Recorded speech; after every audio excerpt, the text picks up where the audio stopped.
Análisis, política, globalidad y opinión. Esto es Contraeditorial.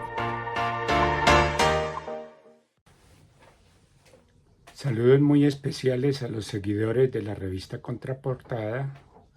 Les damos la bienvenida a esta nueva sesión de la geopolítica mundial.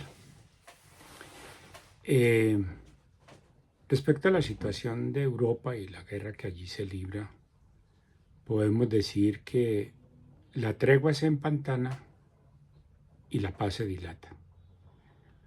Trump llegó en un cambio de orientación de la política norteamericana de emprender una guerra a través de Ucrania y posteriormente OTAN, y seguramente la idea era que entraba Estados Unidos al final, a una guerra de derrota estratégica de Rusia. Con la llegada de Trump, pues hay un cambio, como hemos insistido en el análisis acá, hay un cambio de época. No solo se hace el tránsito de la unilateralidad de la hegemonía norteamericana y que se pasa a una trilateralidad donde están Estados Unidos, Rusia y China, sino que también se configura un nuevo mapa del proceder de la política exterior norteamericana, donde por lo menos en la situación del conflicto Rusia-Ucrania se viene adelantando una política de paz con Putin, pero en realidad es una paz en la que se quiere que los que van a decidir sobre ese fin de guerra y de qué son los saldos de la guerra y qué se cobra en la guerra, los trofeos de guerra, pues van a ser ellos dos. Pero hay una situación muy encontrada. Siguen los vientos de guerra por parte de Europa, la OTAN, y la paz estratégica no estalla, no logra realmente adquirir la dimensión que se necesita para poder plantearse más que una tregua ilimitada, que haya realmente una paz estratégica. Esto está muy enredado. Europa quiere participar vía amenazas, incluso atómicas, por parte de Francia, amenazar con que si no entran en la repartición del botín, pues ellos van a seguir planteando el conflicto y la guerra. Lo que ha variado del último análisis a acá es que Kursk lo pierde Ucrania. Era una de las bases fundamentales para la negociación, donde Zelensky pensaba que con tener un territorio invadido de Rusia iba a poder negociar territorios que ya son de Rusia. Por adhesión, por acto de guerra, por legalidades, porque pues parte de la comunidad ucraniana se separa y se junta a Rusia, especialmente todos los territorios hispano rusoparlantes. Pero lo que sí viene ocurriendo es que a pesar de que pierden Kursk, se sigue adelantando pues tambores de guerra. O sea, Europa no ha dejado la política Biden, incluso se enfrentan de alguna manera a las políticas Trump. En un deseo, cierto, pareciera ser que están muy empeñados en llevar una guerra contra Rusia, sabiendo que las consecuencias son fatales, en primer escenario para ellos, y en segundo escenario quizá para Rusia y para el mundo, ¿no? ¿Qué tanto participaría Trump en una evolución del conflicto en Europa, entre Europa, OTAN y Rusia? Pues eso es una cosa incierta. Pues porque él es un espectador de dos gladiadores que se están jugando a muerte, el quien supervive. En este caso, el superviviente de esta guerra pequeña es Rusia y Putin, pero pues esta cábala de si la guerra continúa, en qué termina, pues es como impredecible. Y creo que lo más incierto es lo que es perjudicial para la paz, toda esa incertidumbre que se genera en torno a las amenazas de la OTAN de continuar la guerra. podemos hacer un resumen. Es que Trump quiere con Putin, ¿quiere qué? Pues finalizar la guerra. Quieren una paz estratégica. Pero Trump tiene pues amenazas veladas hacia Rusia con nuevas sanciones, cosa que no creo que a Rusia le afecte. Más sanciones y no funcionaron. ¿Por qué van a funcionar ahora con Trump? Pero de todas maneras hay eso que es como una especie de botín o de presa para los perros de la guerra que están pidiendo muchos sectores norteamericanos. Ven con agrado una ofensiva estratégica contra Rusia. Entonces, pues hay que aplacar estos personajes, pues que no les importa llegar a una guerra. El problema es que Europa y la OTAN sí quieren con Ucrania. Y lo que se viene, que se plantea por parte de Europa, es una guerra de armamentista.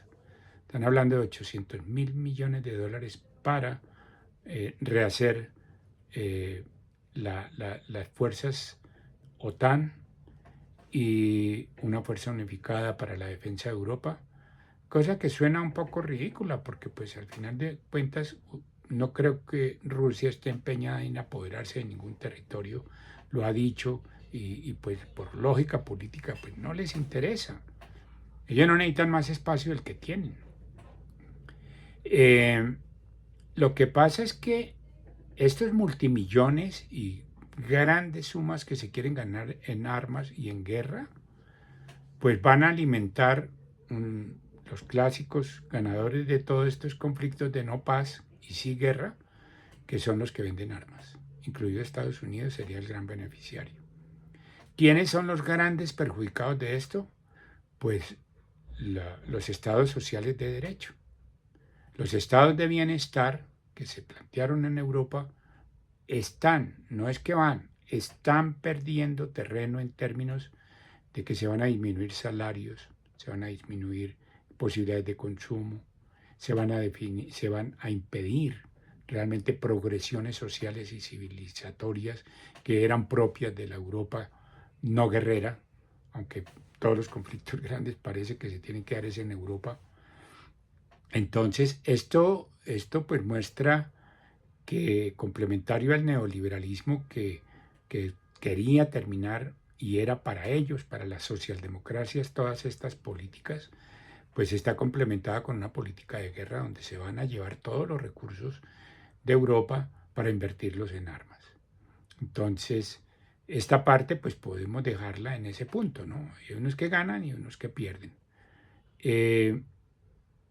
Gana la derecha contra toda sentido y lógica con un discurso antiinmigrante, con un discurso radicalizado a evitar políticas que perjudican todo lo que es la distribución de recursos, el permanecer en estados sociales de derecho, en todos los beneficios logrados por años de años. Todo eso se va a perder. Mientras que las fuerzas alternativas, de izquierda, progresistas, pues se sienten sin programa, como si la paz en sí no fuera un programa, como que impedir que el neoliberalismo y este gasto excesivo en guerras no fuera una bandera grande de lucha. Es decir, las banderas están ahí, lo que no hay es capacidad de respuesta a todo este avance de la derecha. ¿Hasta cuándo va a durar esto? Pues incierto. En Alemania, que había la posibilidad de cambios, no ganó un movimiento alternativo, ni ganó una política de paz, ni ganó una política de reindustrialización, de ganar autonomía en términos de poder comerciar petróleo y gas barato con Rusia. Bueno, todo esto está refundido en las políticas de guerra, en estas políticas de necropolítica. Por otro lado, la guerra comercial de Trump con la globalidad, que es un nacionalismo plutócrata, es un nacionalismo de oligarcas, que además son dueños de las tecnologías de la comunicación y dueños de las tecnologías industriales. En ese caso, por ejemplo, Elon Musk con las tecnologías que quiso aplicar para la industria automotriz y que se fueron a pique. Como está a pique también la bolsa de valores. Dow Jones ha perdido más de 3.000 puntos en el último trimestre. Eso es una exageración en términos de que la bolsa puede entrar en colapsos, o sea, no se puede perder en tan corto tiempo tantos puntos, porque eso significa que los multimillones que se mueven allí, algo malo está pasando, porque es industria, comercio, tecnología, farmacéuticas, todo lo que se mueve allí y que cotiza en bolsas está en crisis. Entonces, mientras Trump está haciendo avances sustantivos, que ojalá los logren, el proceso de paz, el proceso interno norteamericano sufre el rigor y el vértigo de tener que estar al frente de una recesión y de una inflación que puede volver en cualquier momento. Las políticas antiinmigrantes pueden traer más daños y perjuicios que beneficios. Hay varias áreas de la economía que dependen de una mano de obra barata. Esas son, por ejemplo, lo que es la agricultura, toda la fase de recolección, pues cosecha y recolección, pues ese es básicamente un trabajo inmigrante, especialmente mexicano. La parte de turismo. Turismo en esencia depende de bienes y servicios que se prestan y donde la mayor parte de esa fuerza laboral es una fuerza inmigrante y yo diría que indocumentada, que trabaja a precios y bajos costos, donde los servicios que usan de bienestar social son muy pocos. Entonces, es como, bueno, mucho de las infraestructuras se sostienen sobre eso. Es decir, la fuerza laboral es algo sustancialmente importante en la producción de capital. Es algo importante en la parte productiva. Entonces, no hay una política de sustituir esa fuerza laboral por fuerza inmigrante que salga de esos costos. Pues habrá políticas inmigrantes, digamos, de alto estrato, con que la visa dorada que él ofreció, que es una visa para millonarios, pero por más de miles de millones que entren de millonarios, no van a reemplazar la fuerza laboral que hace este tipo de trabajos. Entonces, hay una cosa que se afecta también, que se está afectando con esta cosa de las tarifas y con los aranceles, se está afectando las cadenas de suministro. Pues las cadenas de suministro interno se van a ver muy debilitadas también por la fuerza laboral, que la fuerza laboral, por ejemplo, los choferes. Mucho chofer tiene apenas una licencia de conducir, un permiso de trabajo, no tiene un estatus de legalidad, y pues estar sacando a los choferes que están rodando por carreteras bienes de consumo, pues es como un poco, es decir, dejemos en interrogante el resultado final de esta política antiinmigrante, que no es una novedad. Obama pudo haber sacado y evitado miles y miles de personas en una política antiinmigrante que no tuvo tanto bombo, porque no fue registrada para cámaras y luces. Pero finalmente la política antiinmigrante no creo que tenga una buena perspectiva. Adicionalmente, a esta de las políticas antiinmigrantes viene los aranceles. Y los aranceles ya hemos planteado que afectan directamente el consumo de las clases medias, altas y bajas, y de sectores populares, y de sectores de minorías, etc. Muchas zonas marginales de los Estados Unidos, porque hay en abundancia zonas marginales, al mejor o peor estilo del tercer mundo, que ellos llaman, pues viven de unos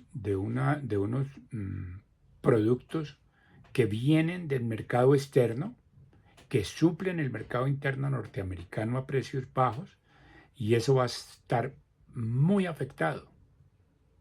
Todo lo que se le ponga aranceles, particularmente lo chino, es lo que produce usos, valores de uso, que finalmente hacen que el salario alcance y haya cierto nivel de abundancia y cierto nivel de prosperidad, eso se va a ver afectado enormemente. Por eso ese vaivén, ese tire y afloje de los aranceles, hoy los pone, mañana los aplaza, vuelve y los pone. O sea, esas medidas de presión, quien le haya recomendado eso como una fórmula estratégica de dominio, creo que no va a salirle tan bien. Estas son las dos dudas que uno ya empieza a ver. Se va a afectar todo el proceso productivo de muchas industrias como las que nombré, pero finalmente también con la doble política que él tiene de que migración es sacar gentes que trabajan barato y poner caro los precios que entran. En esa dinámica, pues las cadenas de abastecimiento, los costos, mejor dicho, el dólar empieza a tener, no es que empieza, hace rato venía en ese problema la clase media disminuyendo. Nótese que mientras la clase media china, por ejemplo, tiene unos niveles de consumo del antiguo nivel de la clase media norteamericana, la de Estados Unidos está disminuyendo. Y si hay algo importante en un país, es su clase media. Las clases medias, tanto del norte como del sur global, son fundamentales. Pero creo que quienes aprendieron mejor esta lección fueron los chinos y los rusos, que aprendieron que con clases medias se pueden sostener estados, se pueden sostener políticas de largo y corto alcance, que se puede establecer un diálogo entre Estado y sociedad sin traumas, y donde las autonomías nacionalistas se la juegan a fondo, porque hay motivo para tener sentido de patria y de nación. Creo que los sectores populares son los constructores de la democracia, pero cuando las clases resuelven sus problemas al nivel de cada uno, van encontrando los caminos para tener sentido de pertenencia y tener sentido de continuidad de programas. De otra manera no se explica que Putin haya tenido tanta continuidad y que los chinos tengan un control tan estricto tanto del ejército como del Estado, de los poderes populares, de las Fuerzas Armadas, que tengan una política exterior e interior coherentes, que pueden planificar y pueden llevar a término a pesar de todas las circunstancias adversas. Creo que Trump está en la posibilidad de construir un programa interno hacia los Estados Unidos que haga coherencia con su deseo de paz. No es el campeón de la lucha por los cambios que se están ocurriendo en el cambio climático. No le interesa, no lo ve importante, no cree en ellos, negacionismo.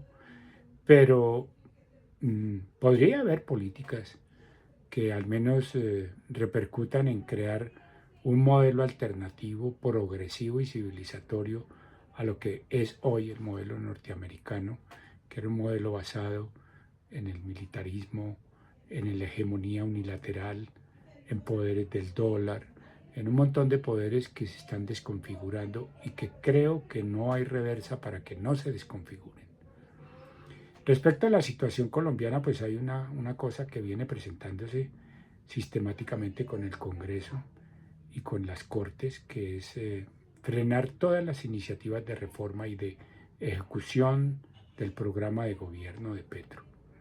Esto pues ha llevado a que Petro prácticamente rompa con el Congreso en la no aprobación anticipada de la reforma laboral que favorecía a un montón de sectores, que era dadivoso, que permitía pues que el mercado interno se moviera, no lo aceptan.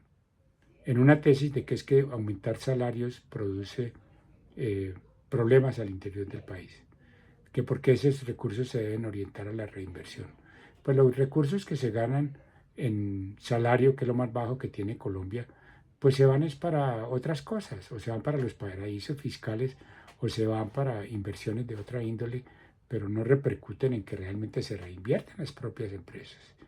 Entonces, todos son un montón de falacias y mentiras acerca de que si se aumenta el salario y el mercado laboral es más competitivo y hace más oferta laboral, por ejemplo, darle salario a los estudiantes del SENA una vez están inscritos como fuerza laboral, de aumentar ciertos salarios, dar pagos dominicales, pago de horas extras, que haya cierta estabilidad laboral. Eso no perjudica, nunca ha perjudicado. Ha habido reformas ya, aumentos de salarios y eso no intervienen en el proceso de la economía y el crecimiento. Con todo lo que se diga, la economía del gobierno Petro es óptima. Lo macro no puede ser mejor. Las cifras no tienen ni la más mínima posibilidad de ser discutidas. Otra cosa es pues estar a punta de fake news y de mentiras, estar diciendo que el país va mal.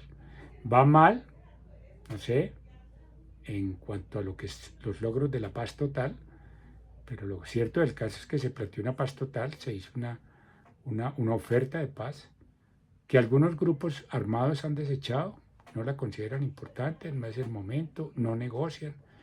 Y las organizaciones con esa prepotencia con la que están pretendiendo discutir, pues ni van a tener vigencia en su propio esquema de oferta hacia la sociedad de cambios y pues tampoco van a tener futuro. Pero ok, lo que queda aquí es el ejercicio de las armas del Estado para hacer control territorial y no permitir desmadres en términos de las fronteras, en términos de que el narcotráfico perdure, que hay muchas luchas que tienen que ver con controles sobre la población. Pues eso tiene que cesar, eso tiene que terminar, porque esa sí es realmente pues una sensación que da inseguridad y la derecha puede sentir que de verdad la paz total terminó fue en el crecimiento de los grupos armados. Eso no es verdad porque eso fue con Duque. Duque no le puso ni 5 de atención al cumplimiento de los acuerdos de paz, ni le interesó la paz, a él le interesó, pues ¿qué les va a interesar? Pues sacar petróleo y que entren dólares ilícitos, no hay ningún problema. De todas formas, que son cercanas a la corrupción y al manejo de enriquecerse y no hay cuentas que dar. Yo creo que, mire, se está planteando con lo de la salida a las calles que propone Petro para hacer una lucha por las reivindicaciones de lo laboral y las reformas a la salud, que son democracias transhumantes, son democracias que les toca salir a la calle a caminar y a caminar para poderse hacer sentir y entender. Vamos a ver si este Congreso lo entiende. Vamos a ver si las fuerzas políticas por fin entienden que si la movilización popular se da, que ojalá se dé, esperamos que lleguen este 18 de marzo, este martes, a la movilización, que será el único camino para presionar que realmente haya reformas profundas. Y la otra, pues es una paz que es exódica. La gente tiene que salir de territorios para poder que se oiga y que se escuche que hay crisis, que no viene con el gobierno de Petro, esto viene de muy atrás, 70 años de conflicto, imagínense. Pero pues sí hay que hay que dar una sensación de seguridad. Y pues el uso legítimo de las fuerzas y de las armas, pues tiene que ser un recurso de Estado, hay que hacerlo, hay que aplicarlo. Las oportunidades de ser vigencia histórica no se dan sobre la base de un desfase histórico tan profundo como suponer que hoy hay una fuerza armada que plantee una guerra irregular y gane. Que puedan perdurar pues allá por siglos enteros, pues sí, perduran, pero ganar no van a ganar. Este mensaje lo hemos repetido ya por segunda vez y esperamos pues que realmente la política de paz sea una política estable y duradera, como esperamos que en Europa sea lo mismo. O sea, la paz es un recurso que nos junta en lo internacional y lo nacional, la geopolítica nos junta. Bueno, finalmente esperamos que nos sigan acompañando en esta navegación a través de la revista Contraportada. Esperamos que se suscriban, que nos acompañen, que nos ayuden a redistribuir los contenidos de esta producción que hacemos. Y pues gracias por estar en este espacio.